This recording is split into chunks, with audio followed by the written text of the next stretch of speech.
الحمد لله وكفى والصلاة والسلام على سيد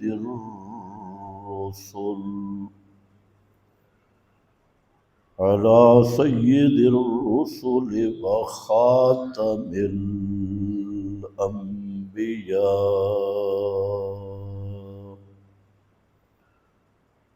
أما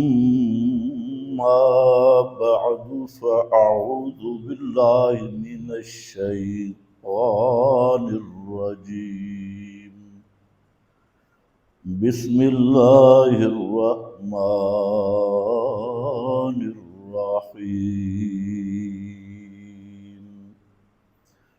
وعد الله الذين آمنوا منكم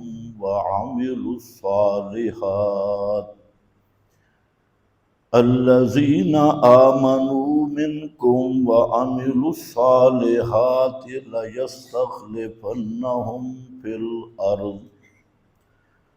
سبحان ربك رب العزة عما يصفون وسلام على المرسلين والحمد لله رب العالمين. تھوڑا کم کرو آواز. انتہائی قابل قدر بزرگوں اور بھائیوں، یہ ذی الحج کا مہینہ چل رہا ہے اور اس میں حج اور قربانی کے فضائل اور مسائل یہ آپ حضرات کے سامنے بیان ہو چکے ہیں. اسی ذی الحج کے مہینہ میں کچھ تاریخی واقعات بھی رونما ہوئے، جن میں ایک سب سے بڑا اسلام میں حادثہ اور واقعہ جو اپنے اثرات کے اعتبار سے سب واقعات بعد رسول اللہ صلی اللہ علیہ وسلم کے اہم ترین واقعہ ہے، اور وہ واقعہ ہے شہادت عثمان رضی اللہ تعالی عنہ. اور شہادت عثمان ایک ایسا واقعہ اور حادثہ ہے جس سے یہود اور ان کے گروہوں کو اسلام کی جڑیں کاٹنے کا موقع ملا اسلامی لباس میں. اور یہ ایک اتنا بڑا فتنہ تھا جو اس وقت سے شروع ہوا اور آج تک جاری ہے. یعنی 1400 سال ہو گئے. حضرت عثمان کی شہادت 35 ہجری کو ہے، اور اس 35 ہجری سے لے کے آج تک وہ فتنہ جاری ہے اور پورے زور اور شور سے جاری ہے.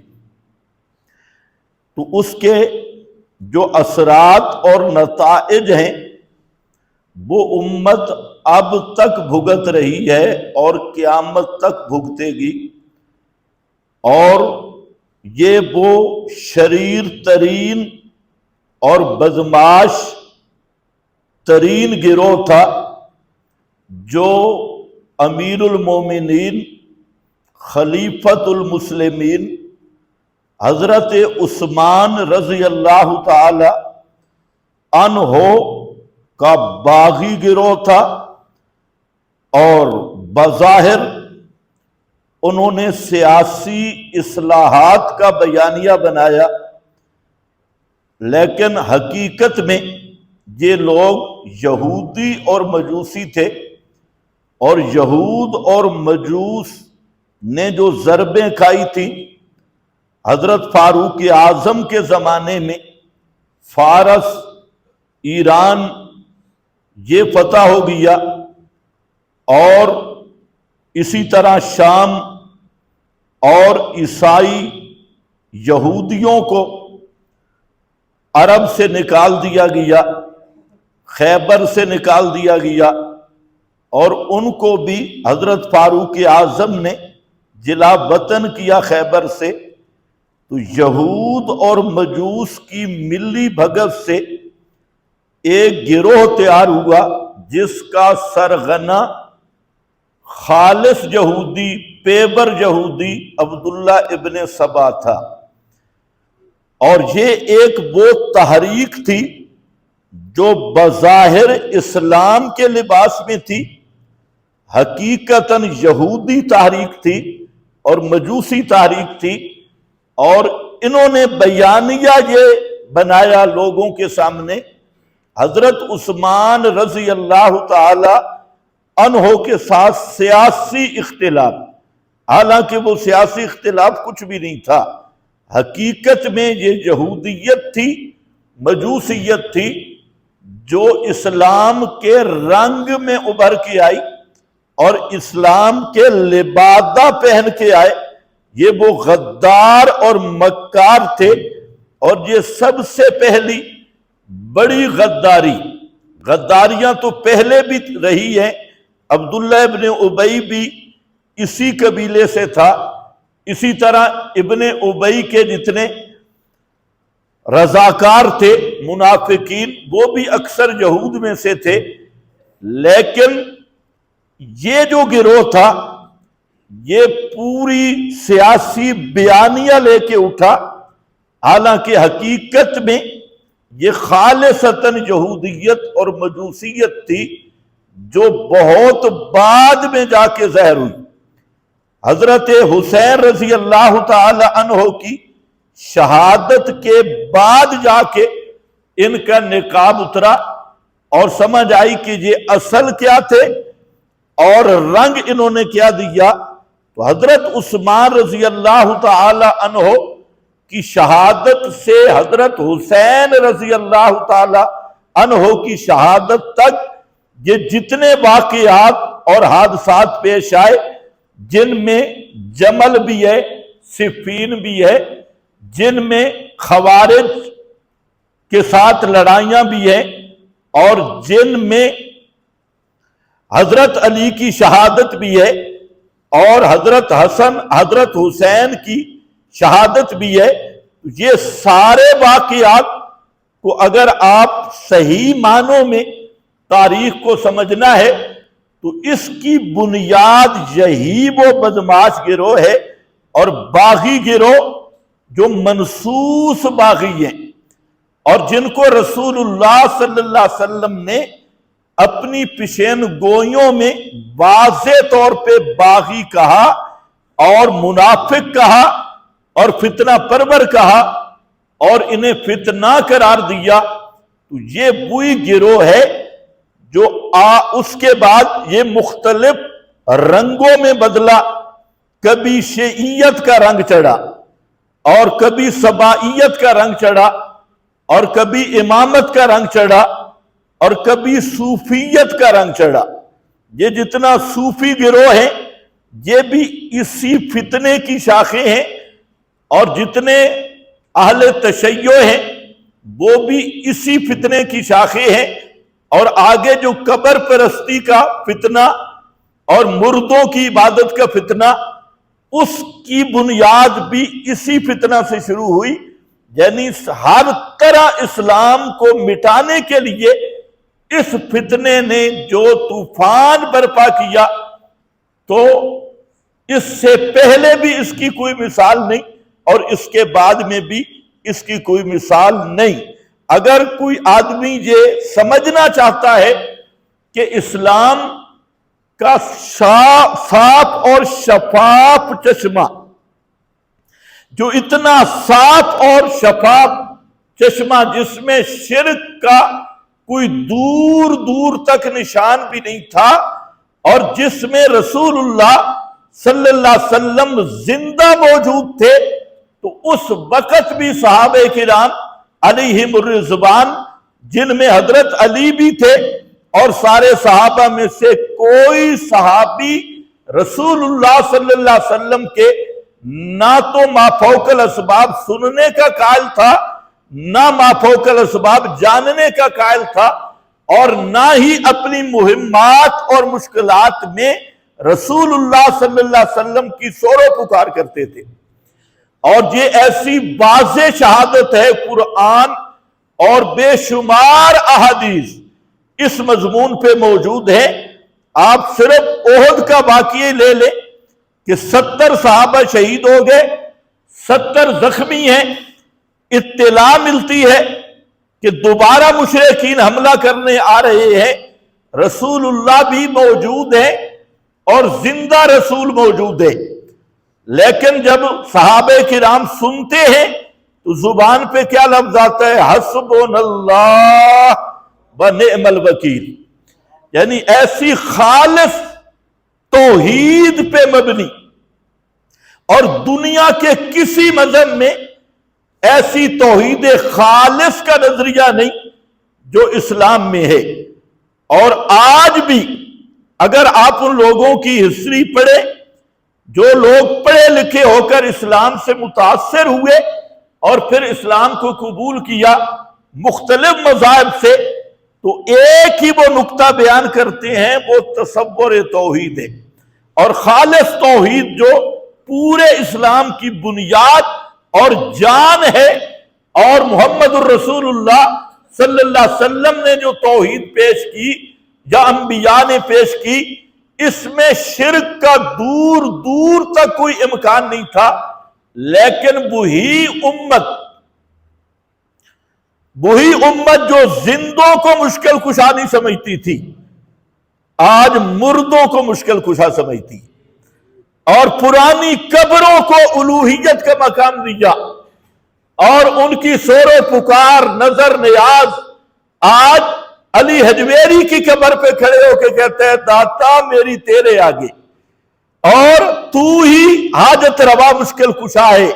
آج باؤ سلطان کی بیری کے آگے یہی کلمہ پڑھنے والا لا الہ الا اللہ کلمہ گو مشرک، یہ اس بیری کے آگے جھکا ہے کہ سلطان کی بیری میری تیرے آگے، اور تو میری حاجت پوری کر۔ یعنی ہندوستان کا ہندو اگر درخت کو پوجے تو وہ ہندو ہے، لیکن یہ کلمہ گو باؤ سلطان کی بیری سے بیٹے بیٹیاں مانگے تو یہ نہاتا دھوتا مسلمان ہے، اس پر کوئی فتویٰ نہیں۔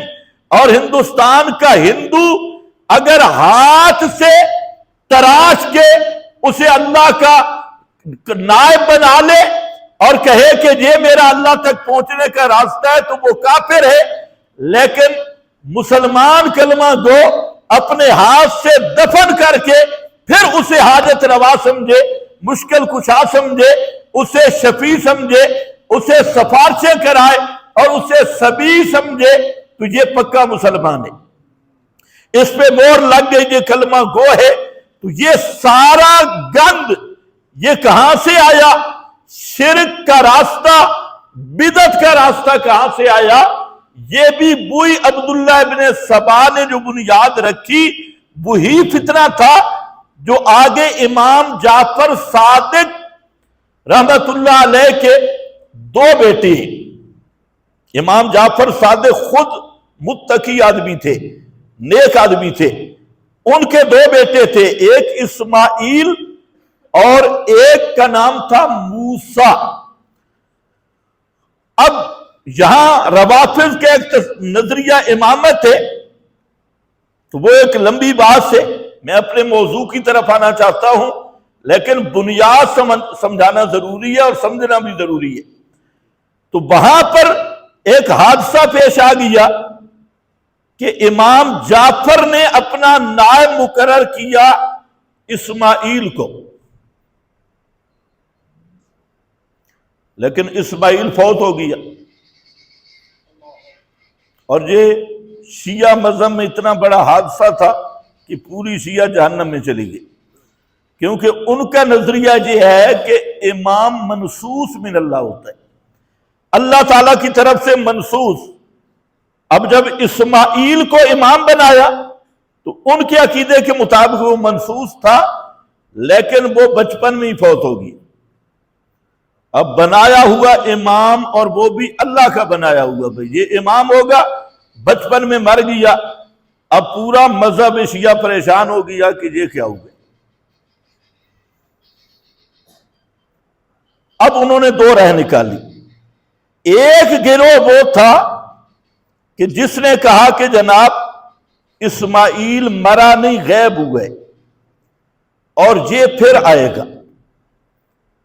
آخر زمانہ میں یہ واپس آئے گا، تو وہ کہلوائے اسماعیلی فرقہ، وہ اسماعیلی بن گئے، اور اس کو کہتے ہیں شش امامی، 6 اماموں کو ماننے والے۔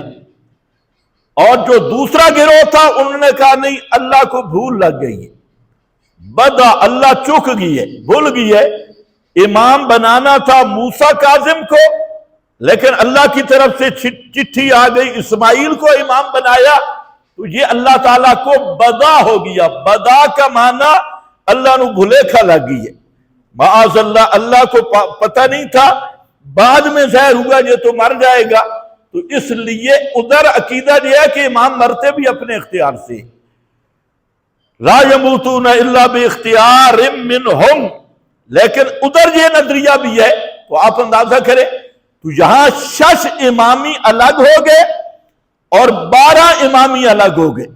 موسیٰ کاظم کو ماننے والے وہ 12 امام اثنا عشری بنے، اور 6 امامی جو ہیں یہ کون بن گئے؟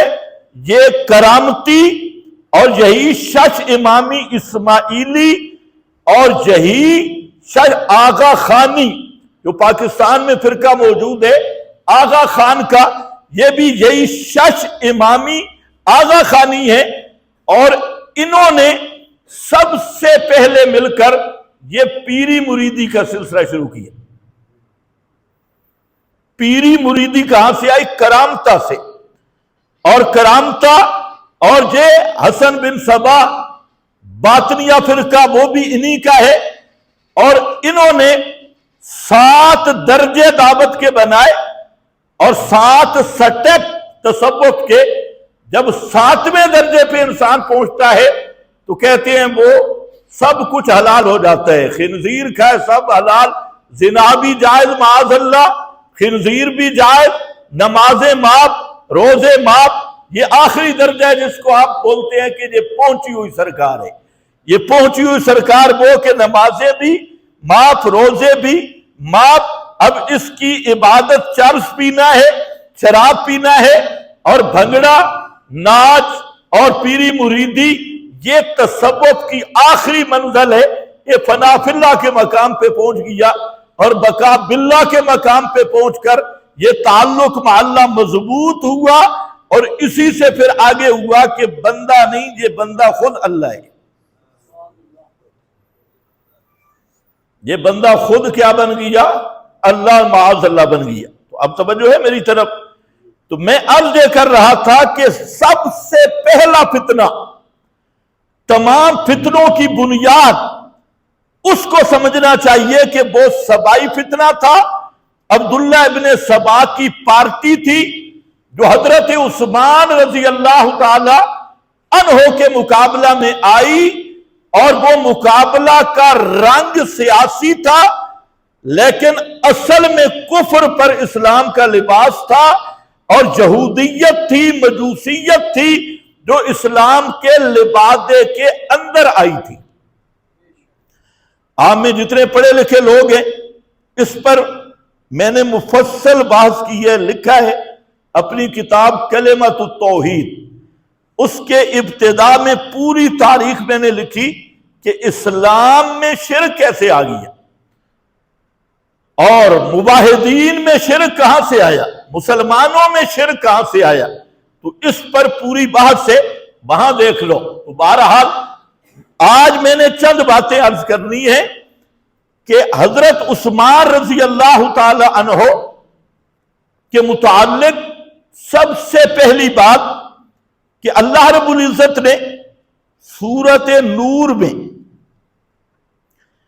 ایک وعدہ فرمایا، اور سورۃ نور کی اس آیت کا نام ہے آیت استخلاف، اور یہ آیت نمبر 55 ہے سورہ نور کی۔ اور توجہ کرنا، اس میں اللہ رب العزت نے ایک وعدہ فرمایا، وعد اللہ، اللہ نے وعدہ فرمایا۔ آپ سمجھتے ہیں کہ اللہ کبھی وعدے کی خلاف ورزی نہیں کرتا، ان اللہ لا یخلف المیعاد، تو اللہ نے وعدہ فرما دیا۔ کس چیز کا وعدہ؟ دو چیزیں سمجھنی ہے، کن سے وعدہ کیا، کس چیز کا وعدہ کیا۔ تو وعدہ کن سے ہے؟ وعد اللہ الذین آمنوا، وعد اللہ الذین آمنوا منکم وعملوا الصالحات، اللہ نے یہ وعدہ کیا ان لوگوں کے ساتھ جو اس آیت کے نزول سے پہلے ایمان بھی لا چکے تھے اور عمل صالح بھی کر رہے تھے۔ علماء سمجھ سکتے ہیں الذین آمنوا منکم، کم کا خطاب صحابہ کو ہے کہ جو ایمان لا چکے ہیں تم میں سے، وعملوا الصالحات یعنی نزول آیت سے پہلے جو ایمان بھی لا چکے ہیں اور عمل صالح بھی کر رہے ہیں، یہ ان سے اللہ نے وعدہ کیا۔ اور اس وعدہ کو سورۃ الحج میں کھولا کہ یہ کون لوگ ہیں جو ایمان لا بھی چکے ہیں اور عمل صالح بھی کر رہے ہیں۔ فرمایا یہ وہ لوگ ہیں الذین اخرجوا من دیارہم، یہ وعدہ مہاجرین صحابہ سے۔ کس سے ہے؟ مہاجرین صحابہ۔ آمنو منکم، سورہ نور بتا رہی ہے یہ بات ہے ان سے جو نزول آیت پر ایمان لا چکے ہیں۔ لیکن دو قسم کے لوگ تھے نزول آیت پہ ایمان لانے والے، ایک لوگ وہ تھے جو انصار تھے اور دوسرے وہ جو مہاجرین۔ تو سورۃ حج نے متعین کیا کہ ان سے مراد کون ہے؟ مہاجرین۔ امکناہم فی الارض، اور وہاں پر بھی اسی آیت کا مضمون بیان کیا سورۃ الحج میں، اور متعین کر دیا کہ یہ وہ کون ہے؟ مہاجرین۔ اب وعدہ کس چیز کا ہے؟ تین چیزوں کا۔ لَيَسْتَخْلِفَنَّهُمْ فِي الْأَرْضِ، پہلی چیز کہ اللہ ضرور بالضرور ان کو خلافت دے گا زمین میں۔ خلافت، اور خلافت بھی کیسے ہوگی؟ كَمَا اسْتَخْلَفَ الَّذِينَ مِنْ قَبْلِهِمْ، خلافت ہوگی علی منہاج النبوہ۔ كَمَا اسْتَخْلَفَ، خود بخاری کی حدیث ہے، نبی کریم علیہ السلام نے فرمایا کہ پہلے انبیاء میں سے کلما ہلک نبی خلفہ نبی، جب بھی کسی نبی پہ موت آتی تو اس کا جانشین نبی ہوتا تھا، خلفہ نبی، فرمایا لا نبی بعدی، خبردار میرے بعد کوئی نبی نہیں ہوگا، لیکن میرے بعد سیکون الخلفاء، میرے بعد خلفاء ہوں گے، نبی نہیں ہوگا، خلفاء ہوں گے۔ اور پہلے کا مستخلفہ، پہلے کیا ہوتا تھا؟ پہلے کلما ہلاک نبی خلفہ نبی، جب بھی کوئی نبی پہ موت آتی تو نبی کا جانشین نبی ہوا کرتا تھا۔ جب نبوت جاری تھی اور امام الانبیاء پہ نبوت ختم ہو گئی، فرمایا لا نبی بعدی انا خاتم النبیین، میں آخری نبی ہوں، میرے بعد نیا کوئی نبی نہیں۔ تو میرے بعد کیا ہوں گے؟ سیکون الخلفاء، میرے بعد خلیفے ہوں گے، نبی نہیں ہوگا۔ یہ ذرا ونڈ بھی دیکھو، خلفاء ہوں گے، اور خلفاء ایک دو نہیں، فیکثرون، بہت سارے خلفاء ہوں گے۔ تو یہ ہے کمستخلف، اللہ نے فرمایا خلافت دوں گا لیکن عام خلافت نہیں، خلافت ہوگی علی منہاج النبوہ، نبوت کے منہاج پہ ہوگی، اور بے عین ہی رسول اللہ صلی اللہ علیہ وسلم کے دین کی ترجمانی ہوگی۔ اور دوسرا وعدہ کیا، فرمایا بالا یمکنن لہم دینہم الذی ارتضی لہم، فرمایا کہ جو دین اللہ نے ان کے لیے چنا ہے، جس دین کا نام کیا ہے، الیوم اکملت لکم دینکم ورضیت لکم الاسلام دینا، یہ وہ رضیت لکم الاسلام دینا، دین اسلام، دین مرضی، فرمایا اس خلافت میں وہ میرا پسندیدہ دین جو مکننہم، اس دین کو زمین پر نافذ کر دوں گا اور اس کو تمکین عطا کروں گا، اس دین کو جاری کر دوں گا، اور وہی دین جاری کروں گا ان خلفاء سے، وہی دین جاری کروں گا جس دین کو میں نے پسند کیا۔ یہ دوسرا وعدہ ہے سورہ نور کا، اور فرمایا کہ میں وہ جو خلافت ہوگی وہ خلافت نیابت رسول ہوگی، علی منہاج النبوہ ہوگی، اور اس خلافت میں اس دین کو نافذ کر دوں گا، اس کو جما دوں گا زمین پہ، اور اسی کی اقامت ہوگی جس دین پہ میں راضی ہوں۔ اور تیسرا وعدہ کیا، بَلَا يُبَدِّلَنَّهُمْ مِن بَعْدِ خَوْفِهِمْ أَمْنًا، اور ان کے خوفوں کو ختم کر دوں گا اور خوف کی جگہ امن دے دوں گا، یعنی ان کے بڑے بڑے دشمنوں کو شکست دے دوں گا، اور بڑی بڑی سلطنتوں کو اٹھا دوں گا اور ان کو زمین میں جما دوں گا، اور بڑے بڑے دشمنوں کے خوف وہ ختم ہو جائیں گے اور ان کی حکومتیں مضبوط ہو جائیں گی۔ یہ تیسری شک ہے وعدے کی، اور میرے ساتھ چلنا ہے۔ پہلی شک کیا ہے؟ اللہ نے وعدہ کیا، کس سے وعدہ کیا؟ بولو بولو، کس سے وعدہ کیا؟ منکم کون ہے؟ اصحاب رسول۔ اور پھر سورہ حج نے اور واضح کیا، منکم سے مراد کون ہے؟ مہاجرین صحابہ، ان سے وعدہ کیا۔ اور وعدہ میں کتنی سکے ہیں؟ 3 سکے۔ ایک خلافت دوں گا، دوسرا اپنے دین مرضی پسندیدہ دین اسلام کو نافذ کروں گا، اور تیسرا ان کے دشمنوں کو شکست دے کے خوف کو امن سے بدل دوں گا۔ یہ 3 وعدے، 3 شکے اس بات کی۔ تو اب ذرا میری طرف توجہ فرمائیں، دنیا کے علماء سے پوچھو، تمام مفسرین متفق ہیں کہ اللہ کا یہ وعدہ کب پورا ہوا؟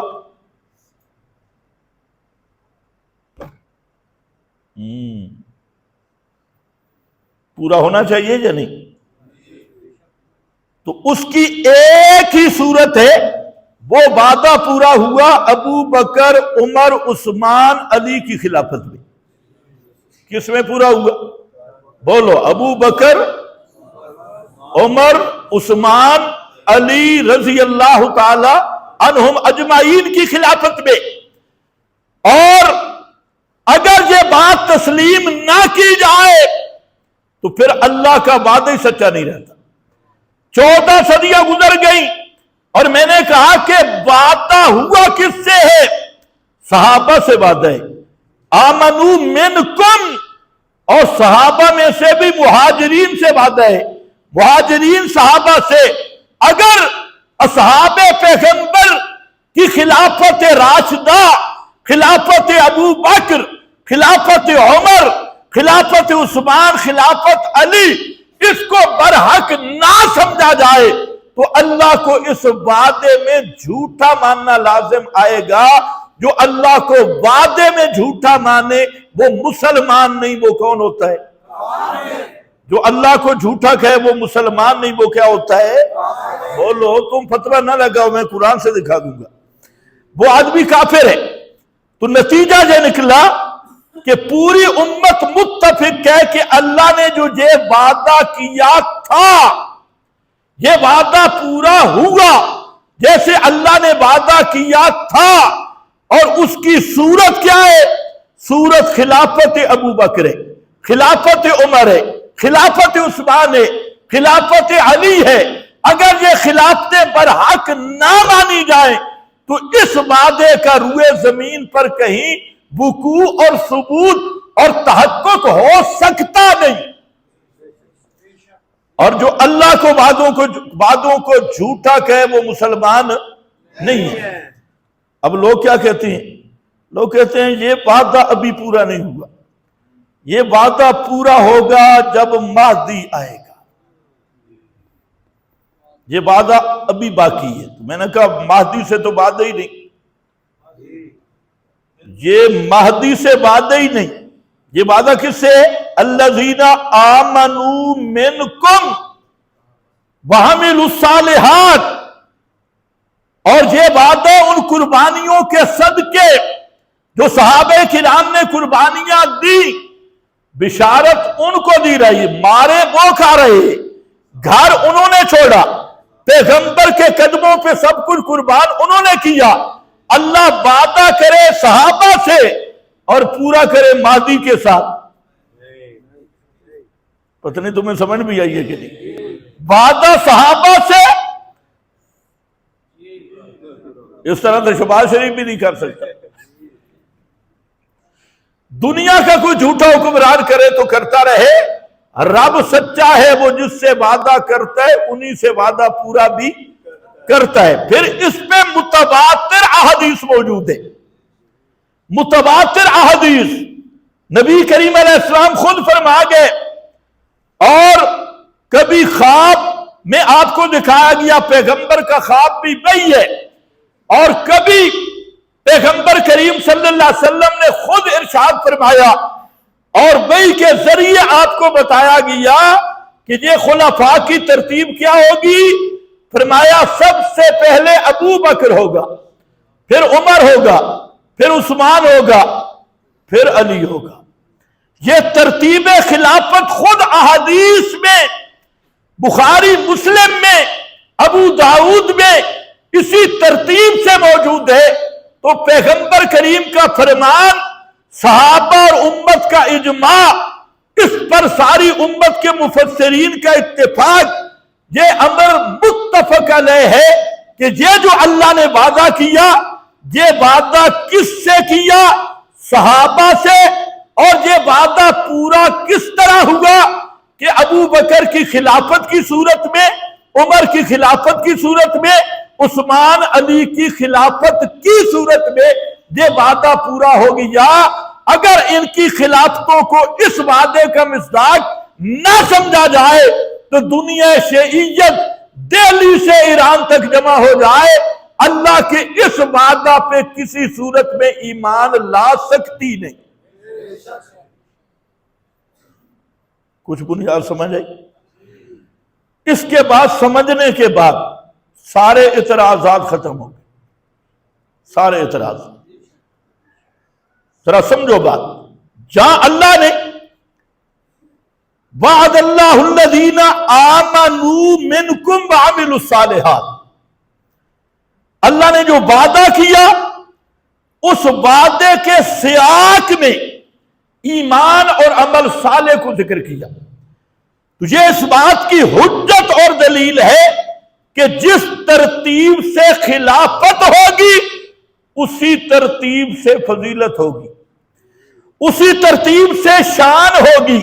یہ جو وعدہ موعود ہے، موعود خلافت کا، تو یہ آمنوا عملوا الصالحات پہ ہے، تو پتہ چل گیا کہ یہ ترتیب ایمان درجات کے لحاظ سے، عمل صالح کے لحاظ سے فضیلت کے لحاظ سے بھی ترتیب یہی ہے، اور یہ آیت جیسے خلافت پہ نص کرتی ہے، اسی طرح یہ آیت اس امر پہ بھی نص کرتی ہے کہ ابو بکر صدیق سب سے اونچا مومن ہے، ان کے بعد عمر ہے، ان کے بعد عثمان ہے، ان کے بعد علی ہے۔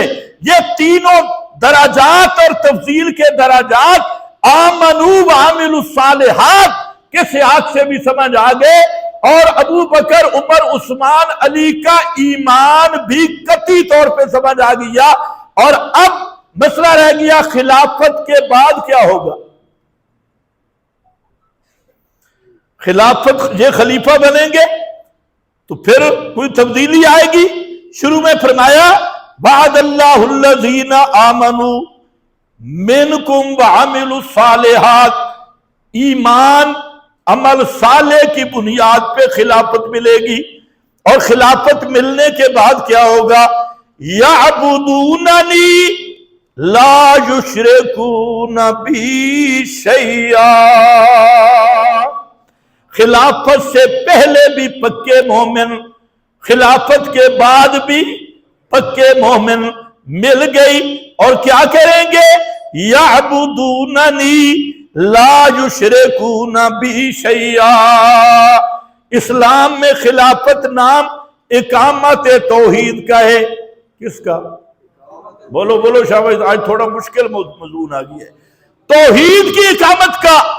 آج کچھ لوگ اٹھے ہیں جی اقامت دین، اقامت دین کے لیے، اور وہ توحید کو فروع سمجھتی ہے، لا الہ الا اللہ کو فروع سمجھتی ہے، اور کئی تنظیمیں کہتی ہیں جی ہم دین کو نافذ کر رہے ہیں، اور ان سے پوچھو کس دین کو نافذ کرتے ہو؟ محمد الرسول اللہ کا دین تو محمد عربی کے دین کا خلاصہ، ان کنتم فی شک من دینی فلا اعبد الذین تعبدون من دون اللہ۔ محمد عربی کے دین کا خلاصہ یہ ہے کہ بغیر اسباب کے سننے والا صرف اللہ، حاجت روا مشکل کشا صرف اللہ، اور جو اس مسئلہ کو فروعی کہے، جو اس پکار والے مسئلہ کو کیا کہے، فروعی، اور پھر کہے جی میں اقامت دین پہ محنت کر رہا ہوں اور دین کو نافذ کروں گا، اس کو کہا تو ابو جہل کے دین کو نافذ کرے گا، بے ایمانہ، تجھے دین کا پتہ ہی نہیں، جو محمد مصطفیٰ کا دین ہے تو اس کو فروعی کہہ رہا ہے۔ یہ پکار والا مسئلہ فروعی، الوہیت والا مسئلہ فروعی۔ آج کتابیں چھپائی جا رہی ہیں جناب، یہ ان مسائل میں نہ پڑھو، یہ فروعی مسئلے، امت کو اکٹھا کرو اور قانون نافذ ہو۔ کون سا قانون نافذ ہوگا؟ اللہ کرے تمہیں سمجھ آئے۔ تو اقامت دین نام ہے اقامت توحید کا، اور محمد مصطفیٰ کا دین سارے کا خلاصہ یہی ہے، لہو دعوت الحق، پکار کے لائق ہونا، یہ صرف اللہ کا خاصہ ہے۔ اگر جس دین میں توحید نہیں، یہ ہمارے ڈاکٹر صاحب بیچارے اچھے آدمی تھے، وہ اس پر تو کام کرتے رہے، اقامت دین اقامت دین، لیکن جب میں نے اس کے بعد بیانات سنے تو کہتے ہیں یہ مسئلہ پکار بھی فروعی، علم غیب بھی فروعی، اور مختار کل تصرف بھی فروعی۔ میں نے کہا واہ ڈاکٹر، اگر یہ سارے مسئلے فروعی ہیں تو کس دین کو نافذ کرے گا؟ کس دین کی اقامت کی بات کرتا ہے؟ سارے آج ہمارے اندر بھی ایسے لوگ چھپے ہیں سبائی، جو درسگاہوں میں بیٹھ کے محنت کر رہے ہیں، یہ تو جی فروعات ہیں، یہ مسئلے فروعی ہیں، انہوں نے امت کو خراب کیا۔ اور میں کہتا ہوں توحید اول بھی توحید ہے، آخر بھی توحید ہے، اور اگر توحید نہیں نا تو پھر تمہارے شیخ الحدیثوں سے مریم نواز لاکھ درجے بہتر ہے۔ صاف مسئلہ ہے، اگر توحید کا نفاذ نہیں، اللہ کی کتاب کے مسئلے کا نفاذ نہیں، پھر تم ملا ہو یا مفسر ہو، صوفی ہو یا مجتہد ہو، جو بھی ہو، تم سے مریم نواز کروڑ درجے بہتر ہے۔ اب ڈھیلے ہو گئے، میں حقیقت بات کر رہا ہوں کہ جب معیار ہی کوئی نہیں تو خلافت شروع آمنو، اور مقصد کیا ہے؟ یعبدوننی لا یشرکون بی شیئا، شیئن کو یاد رکھنا، صنمن نہیں، حجرن نہیں، پتھر نہیں، بت نہیں، شیئن کسی نبی کو بھی شریک نہیں کریں گے، کسی ولی کو بھی شریک نہیں کریں گے۔ آگے فتویٰ آیا وَمَنْ كَفَرَ بَعْدَ ذَلِكَ، اور جو آدمی کفر کرے گا اس خلافت کے بعد یا اس وعدہ کے بعد یا اس خلافت پر اعتراض کرے گا، من کفر، مفسرین فرماتے ہیں یہ سب سے پہلے من کفر کا مصداق وہی لوگ تھے جو حضرت عثمان کے مقابل آئے۔ من کفر بعد ذالک فاولئک هم الفاسقون، جو اس کے بعد بھی کفر کرے گا وہی اصل پیپر کھرا فاسق ہے، هم الفاسقون۔ تو یہاں تک یہ ثابت ہوا کہ اللہ نے جو خلافت کا وعدہ کیا تھا وہ وعدہ پورا ہوا، اور اس کی صورت کیا تھی؟ خلفائے اربعہ کی خلافت۔ توجہ میری طرف رہے کہ کس کی؟ خلفائے اربعہ کی خلافت۔ اس خلافت کو کہتے ہیں خلافت موعودہ۔ اس کے بعد بھی خلافت ہے، حضرت معاویہ بھی خلیفہ راشد ہے، حضرت حسن بھی خلیفہ راشد ہے، اس کے بعد بھی خلفائے راشدین ہیں، لیکن خلافت موعودہ جس کا اللہ نے وعدہ کیا قرآن میں سورہ نور کی اس آیت میں، خلافت موعودہ کا مصداق صرف 4 خلفاء ہیں، ابو بکر، عمر، عثمان، علی۔ میری بات سمجھ رہے ہیں کہ نہیں؟ اور ساتھ یاد رکھ لو، لوگ سمجھتے نہیں، حضرت معاویہ خلیفہ راشد ہے، حضرت حسن بھی خلیفہ راشد ہے، لیکن خلافت موعودہ کس کے پر ختم ہے؟ حضرت علی پر۔ حضرت علی تک خلافت موعودہ ہے۔ یہی وہ لوگ ہیں جو مہاجرین ہیں، اور وعدہ کس کے ساتھ تھا؟ مہاجرین کے ساتھ تھا، اور صحابہ کے ساتھ تھا، صحابہ میں مہاجرین کے ساتھ تھا۔ اس کے بعد خلافت ہے۔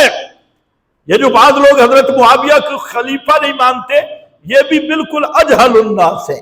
خلافت ہے، اور خلافت بھی خلافت راشدہ ہے، لیکن خلافت موعودہ نہیں ہے۔ یہ بات سمجھو گے؟ خلافت موعودہ نہیں، خلافت موعودہ نہیں۔ تو اب تیسری بات بھی پھر سمجھ لو، اس خلافت میں اللہ نے 3 وعدے کیے تھے۔ ایک یہ ان میں اہم چیز کہ اس خلافت میں اسی دین کو تمکین ملے گی، اسی دین کو تمکین ملے گی جس پہ اللہ راضی ہے، جس پہ اللہ راضی ہے۔ تو اس سے پتہ چلا خلفائے راشدین کے فیصلے جتنے بھی ہوئے ان پہ رب راضی ہے، ان پہ اللہ راضی۔ وَلَا يُمَكِّنَنَّ لَهُمْ دِينَهُمْ الَّذِي ارْتَضَىٰ لَهُمْ، اللہ نے اسی وعدہ میں فرمایا کہ اس دین کو تمکین دوں گا، اس دین کو جماؤں گا جو ان کے ساتھ، جو دین میں نے خود پسند کیا، رضیت لکم الاسلام دینا۔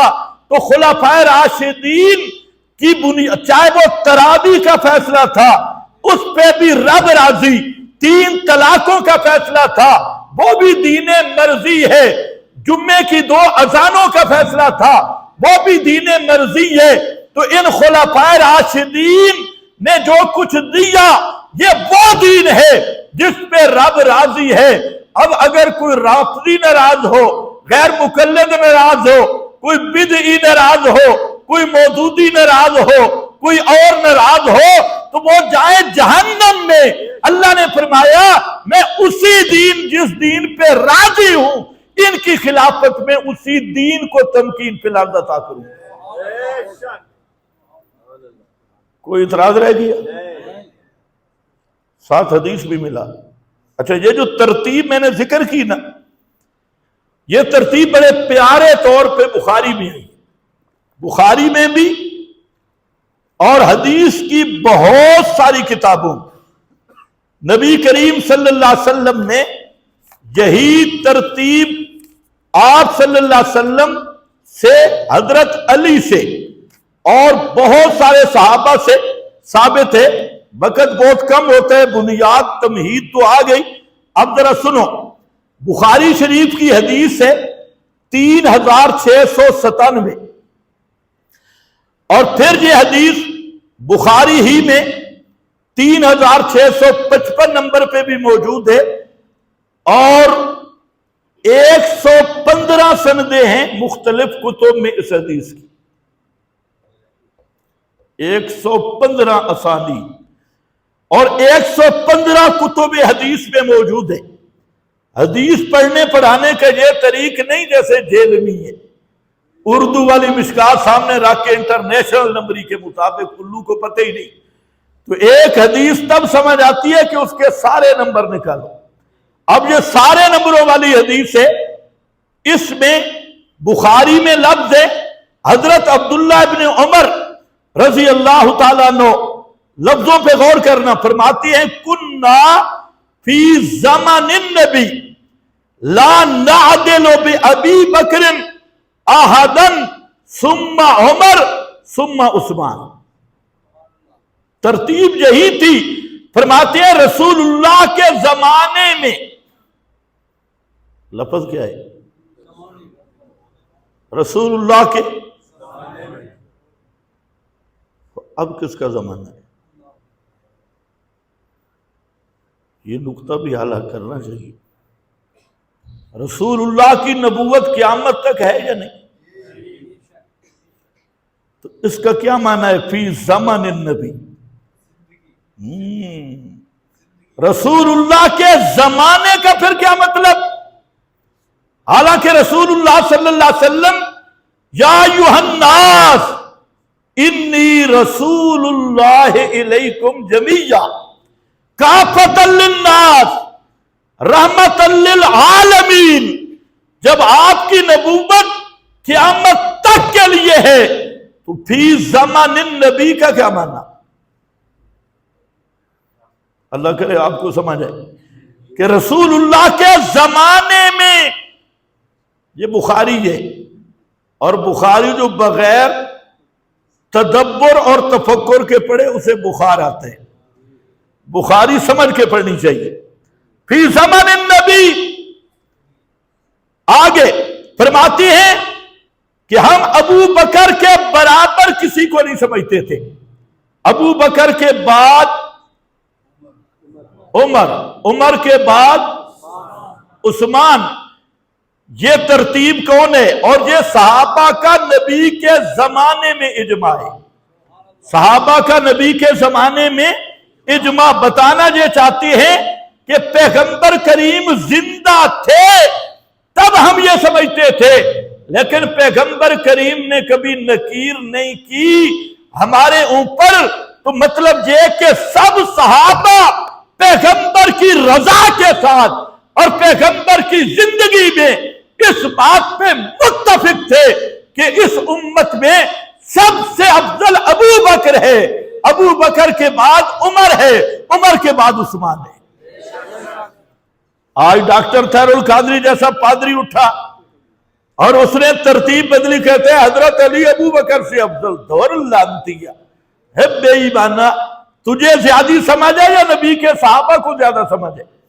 اور حضرت علی خود، ان کی تقریریں موجود ہیں، حضرت علی فرماتے ہیں کہ افضل ھذہ الامہ بعد نبیھا ابو بکر، اور حضرت علی کی یہ روایت 80 سندوں سے منقول ہے، بالکل متواتر حدیث، جس میں حضرت علی فرماتی ہیں کہ اس امت میں نبی کے بعد سب سے افضل ابو بکر ہے۔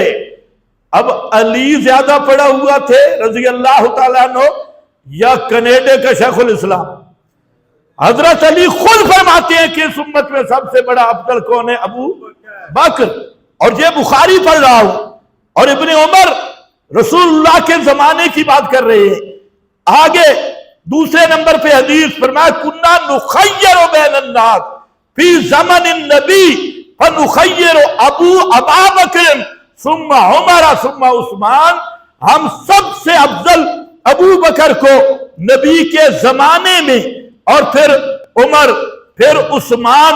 اب زمانے پہ اشکال آ گیا نا،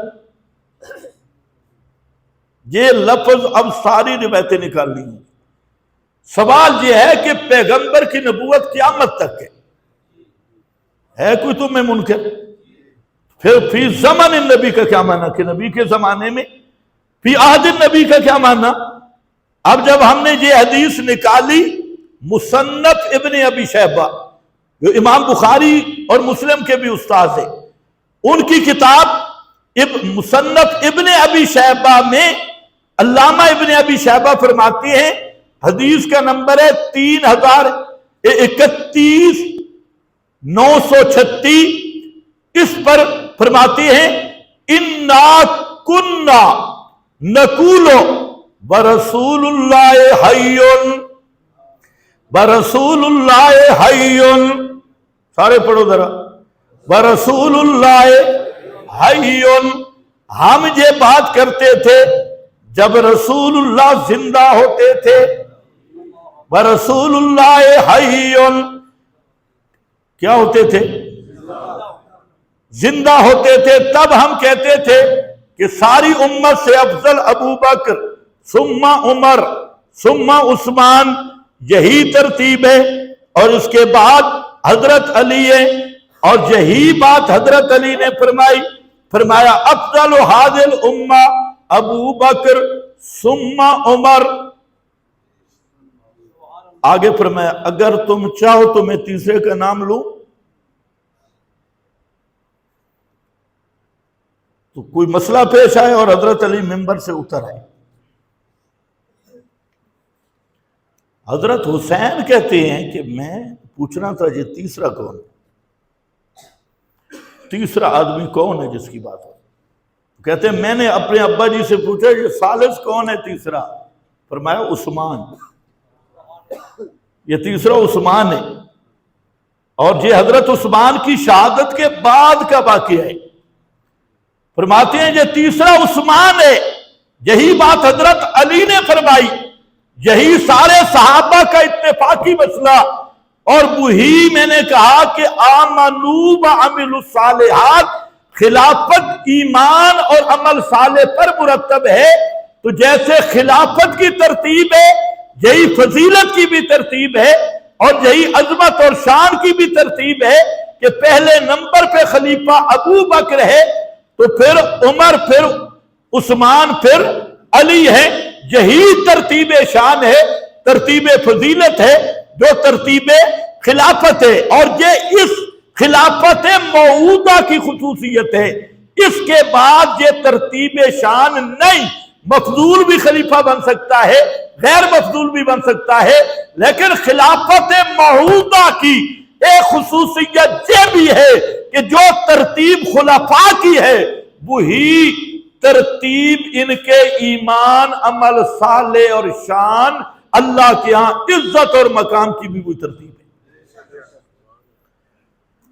اچھا اب ایک ساتھ اور حدیث ملا لو، علیکم بسنتی وسنت الخلفاء الراشدین، تم پہ میری سنت بھی لازم، خلفاء راشدین کی سنت بھی، توجہ ہے؟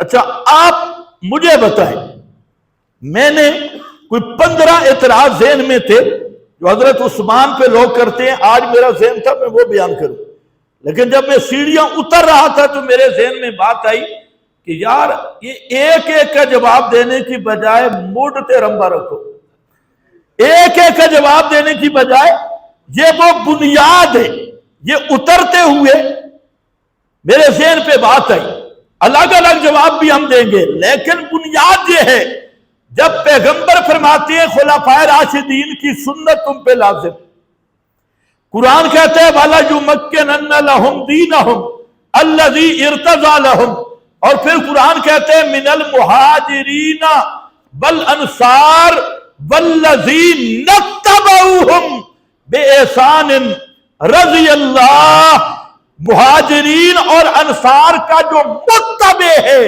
ان کی تابع داری کرتا ہے، اس پر بھی رضی اللہ، اس پہ بھی اللہ راضی ہے۔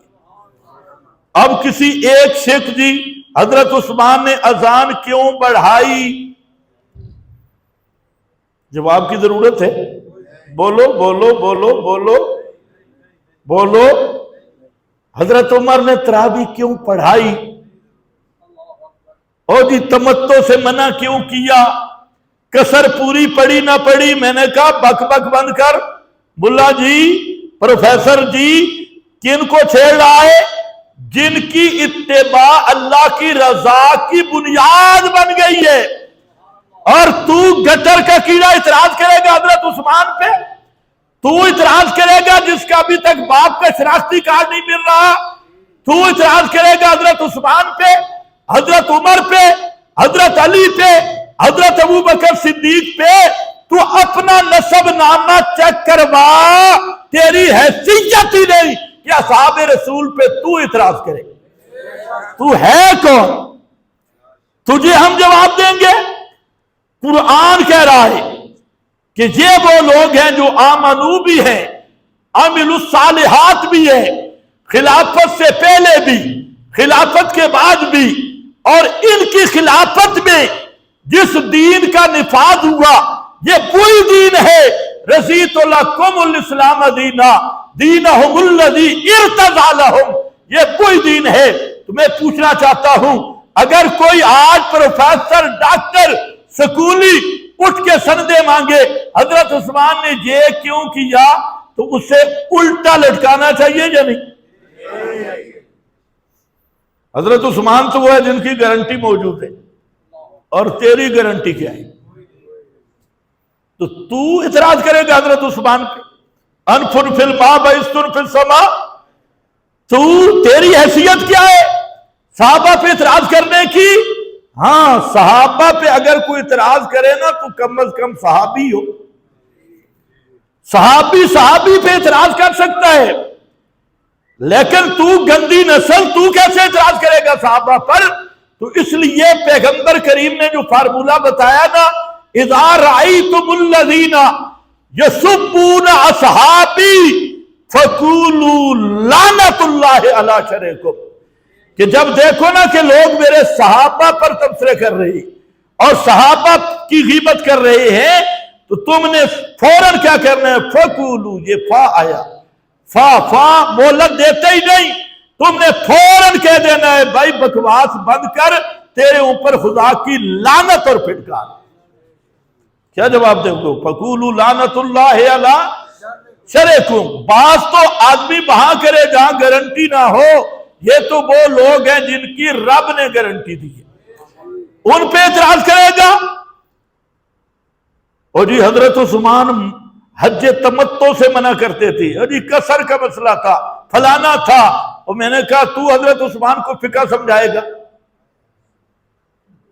فقہ کے مسئلے بھی جیلوی مرزا سمجھائے گا یا مودودی صاحب سمجھائیں گے، فقہ والے مسئلے؟ اور اعتراض کریں گے حضرت عثمان نے یہ کیا وہ کیا۔ اس لیے یاد رکھو، جو اس قسم کا ذہن والا ہونا، تم نے اس کے بارے میں عقیدہ رکھنا ہے کہ یہ زندیق ہے، یہ زندیق اور بے ایمان اور منافق ہے۔ خیر بہرحال، تو پھر یہ ترتیب ہمیشہ قائم رہے گی، جو ترتیب آیت میں ہے، اس حدیث میں ہے، یہی ترتیب احادیث میں ہے۔ پیغمبر کریم احد پہاڑ پہ چڑھے، اور احد پہاڑ پہ، یہ حدیث متعدد کتب میں 36 کے قریب سندوں سے مروی ہے۔ آپ یہ بخاری میں 3 مقام پہ آئی ہے، کسی طرح اور کتب حدیث میں تو آپ احد پہاڑ پہ تھے، بعض راویوں کو غلطی لگی اور انہوں نے احد کی جگہ پہ ہیرا کا نام لیا ہے۔ ہیرا کا نام یہ تسرع من الراوی ہے۔ احد پہاڑ پہ آپ چڑھے اور احد پہاڑ میں لرزہ طاری ہوا، ہلا، فرمایا اس وقت اور احد ٹھہر جا، اس وقت احد انما علیک نبی و صدیق و شہیدان۔ توجہ میری طرف کرنی، ہر اعتراض کا جواب۔ احد ٹھہر جا، تیری پشت پہ ایک نبی ہے، ایک صدیق ہے اور 2 شہید ہیں، 2 شہید ہیں، شہیدان۔ اور کون تھے احد کی پشت پہ؟ ابو بکر، عمر، عثمان اور اللہ کے نبی۔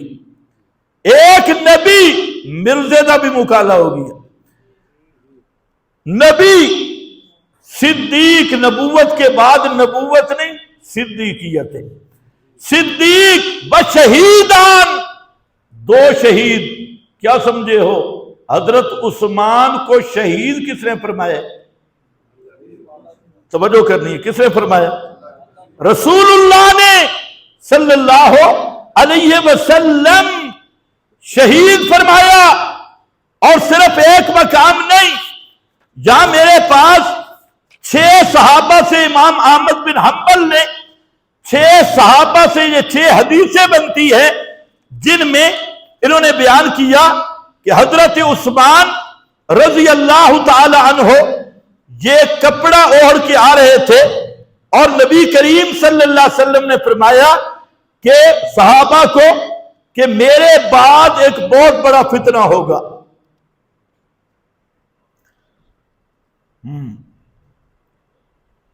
تو صحابی نے عرض کی یا رسول اللہ پھر ہم کیا کریں؟ اس فتنے میں ہم کیسے اپنا ایمان بچائیں گے؟ فَقَالَ عَلَيْكُمْ بِالْأَمِينِ، عَلَيْكُمْ بِالْأَمِينِ، خبردار تم نے میری امت کے امین کا ساتھ نہیں چھوڑنا۔ اور وہ امین کیا ہے؟ یشیر الی عثمان، امین هذه الامہ، حضرت عثمان۔ فرمایا امین کا لفظ دیکھو، امانت دار۔ آج تک لوگوں نے کیا بکواس کیے؟ وہ جی بیت المال میں خرد برد کرتے، قریبی رشتہ داروں کو نوازتے۔ پیغمبر نے ایک لفظ میں فرمایا کہ جو آنے والے ہوں گے وہ فتنہ باز ہوں گے، اور تم نے امین کو نہیں چھوڑنا۔ اور امین کس کو فرمایا؟ حضرت عثمان کو، جس کو پیغمبر امین کہے، امانت دار کہے۔ اور آج کوئی بے نسل، بد نسل، گندی نسل والا اٹھ کے اس پر الزام لگائے بیت المال کے متعلق، عہدوں کے متعلق، حکومتی نظام کے متعلق، تو ہمارا سوال یہ ہے کہ پیغمبر کی بات حق ہے یا اس گٹر کے کیڑے کی بات سچ ہے؟ اس لیے اپنے ایمان کو مضبوط کرو۔ فتنہ، اور پھر فرمایا حضرت عثمان گزر رہے تھے، فَمَرَّ رَجُلٌ فَقَالَ يُقْتَلُ هَذَا يَوْمَئِذٍ مَظْلُومًا، ایک فرمایا یہ آدمی جو جا رہا ہے نا کپڑا اوڑھ کر، یہ ایک دن شہید ہوگا، مظلومًا، مظلومًا شہید ہوگا۔ فَإِذَا هُوَ عثمان بن عفان، وہ عثمان بن عفان تھے۔ پھر نبی کریم علیہ السلام نے حضرت عثمان کو بلایا اور فرمایا عثمان کہ ان اللہ کساک یوما قمیصا وان ارادک المنافقون، حضرت عثمان کو فرمایا کہ اللہ تجھے میری خلافت کی قمیص عطا کرے گا، خلافت کی قمیص۔ آگے ذرا لفظ سنو، بس ختم کرتے ہیں۔ ان ارادک المنافقون، اگر منافق ارادہ کریں، ان تخلا، کہ تو اس قمیض کو اتار دے، فلا تخلا، تو نے خلافت کو نہیں چھوڑنا، ان ارادک المنافقون، پیغمبر کریم نے متعین کر دیا عثمان حق پہ ہوگا، مظلوم ہوگا، امین و حادل امہ ہوگا، شہید ہوگا اور ظلمن شہید ہوگا، اور جو عثمان کے مقابل آنے والے ہیں وہ باغی ہوں گے، فسادی ہوں گے اور منافق ہوں گے۔ ابھی نہیں بات کھلی، اتنا واضح فرمان محمد مصطفیٰ، اور اس آیت کی روشنی میں ابھی بھی کسی کو سمجھ نہ آئے تو اللہ ہی اسے سمجھ دے۔ تو بہرحال میں نے عرض یہ کیا، یہ بنیاد رکھی گئی، انشاءاللہ آئندہ جمعہ اسی کی تفصیل ہوگی۔ میں نے عرض یہ کیا کہ اللہ رب العزت نے جو وعدہ کیا تھا، وعدہ کن سے تھا یہ بات سمجھنی ہے، اور وعدہ کس چیز کا تھا، اور تیسری بات کہ وہ وعدہ کیسے اور کہاں پورا ہوا، تو اس کا جواب صرف ایک ہی ہے، وہ ہے خلافت موعودہ ابو بکر عمر عثمان علی کی خلافت، اور اس کے علاوہ اللہ کے اس وعدہ پورے ہونے کی کوئی صورت ہی نہیں۔ تو جب ہے یہ خلافت تو پھر ابو بکر و عمر عثمان کے ایمان اور رفع درجات فی العمل اور تفضیل کی ترتیب اسی آیت سے ثابت ہو گئی، اور خلافت بھی اسی آیت سے ثابت ہوئی، اور پھر اس خلافت کے جو فیصلے ہیں ان پر بھی اللہ کا راضی ہونا اسی سے ثابت ہو گیا، اور یہی وہ بنیاد بن گئی کہ اہل بدعت وہ ہمیشہ کوئی فیصلوں سے بھاگے گا، کوئی خلافت سے بھاگے گا، کوئی خلفائے راشدین کہ ہاں جو نفاذ شریعت ہوئی اور تمکین دین ہوئی اس سے بھاگے گا، اور جو حق والا ہے وہ خلافت کو بھی مانے گا، خلفاء کے فیصلوں کو بھی مانے گا، اور خلفائے راشدین کے زمانے میں جس دین کی تمکین ہوئی اسی دین کو دین محمد مصطفیٰ سمجھے گا، اسی دین کی اتباع کرے گا۔ بآخر دعوانا